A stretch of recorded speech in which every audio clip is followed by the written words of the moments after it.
നമ്മുടെ വാഹനങ്ങളിൽ ഇന്ന് പെട്രോളിനൊപ്പം എത്തനോൾ കലർത്തുന്നത് നിങ്ങൾ ശ്രദ്ധിച്ചിട്ടുണ്ടാകും. പരിസ്ഥിതി സൗഹൃദമെന്നും ലാഭകരമെന്നും പറയുന്ന ഈ എത്തനോൾ ശരിക്കും ഗുണകരമാണോ? അതോ നമ്മുടെ കുടിവെള്ളവും ഭക്ഷണവും മുട്ടിക്കുന്ന ഒരു വലിയ ദുരന്തത്തിലേക്കാണോ നമ്മൾ പോകുന്നത്?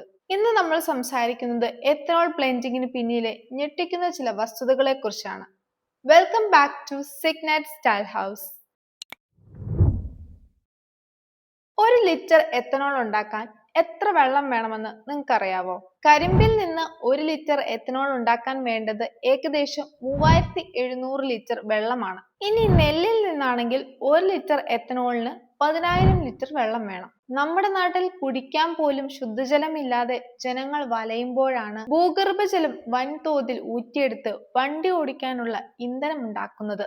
ഇതിനു പുറമെ ഈ ഫാക്ടറികളിൽ നിന്നുള്ള മലിനജലം നേരിട്ട് പുഴകളിലേക്കും ജലസ്രോതസ്സുകളിലേക്കും കലരുന്നു. ഇതൊക്കെ നമ്മുടെ പരിസ്ഥിതിയെ എത്രത്തോളം നശിപ്പിക്കുമെന്ന് ആലോചിച്ചു നോക്കൂ. ഭക്ഷണമാണോ ഇന്ധനമാണോ വലുത്? 132 രാജ്യങ്ങളുടെ ആഗോള പട്ടിണി സൂചികയിൽ ഇന്ത്യയുടെ സ്ഥാനം വളരെ പിന്നിലാണ്.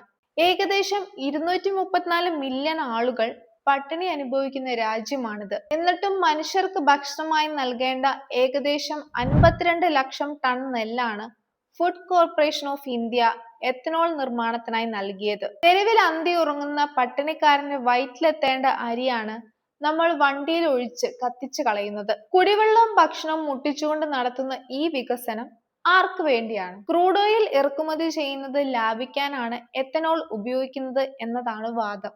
എന്നാൽ സത്യം എന്താണ്?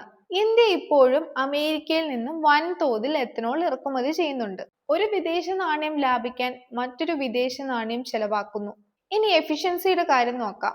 പല പഠനങ്ങളും സൂചിപ്പിക്കുന്നത് എത്തനോൾ കലർത്തിയ ഇന്ധനം ഉപയോഗിക്കുമ്പോൾ വാഹനത്തിന്റെ മൈലേജ് കുറയാൻ സാധ്യത ഉണ്ടെന്നാണ്. പെട്രോളിനെ അപേക്ഷിച്ച് എത്തനോളിന് എനർജി ഡെൻസിറ്റി കുറവായതുകൊണ്ട് എഞ്ചിൻ കൂടുതൽ അധ്വാനിക്കേണ്ടി വരുന്നു.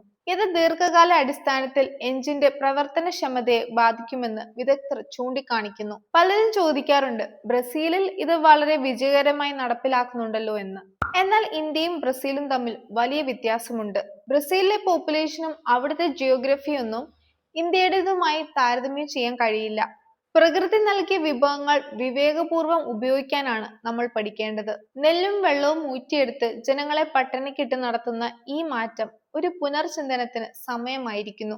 ഈ വീഡിയോ നിങ്ങൾക്ക് ഇഷ്ടപ്പെട്ടിട്ടുണ്ടെങ്കിൽ ലൈക്ക് ചെയ്യുക, ഷെയർ ചെയ്യുക, സബ്സ്ക്രൈബ് ചെയ്യുക. ഞങ്ങളുടെ ഫേസ്ബുക്ക്, ഇൻസ്റ്റാഗ്രാം പേജുകൾ ഫോളോ ചെയ്യുക. ഇതുപോലുള്ള ഇൻഫോർമേറ്റീവ് വീഡിയോസ് ഒക്കെ ആയിട്ട് നമുക്ക് വീണ്ടും കാണാം. ബൈ.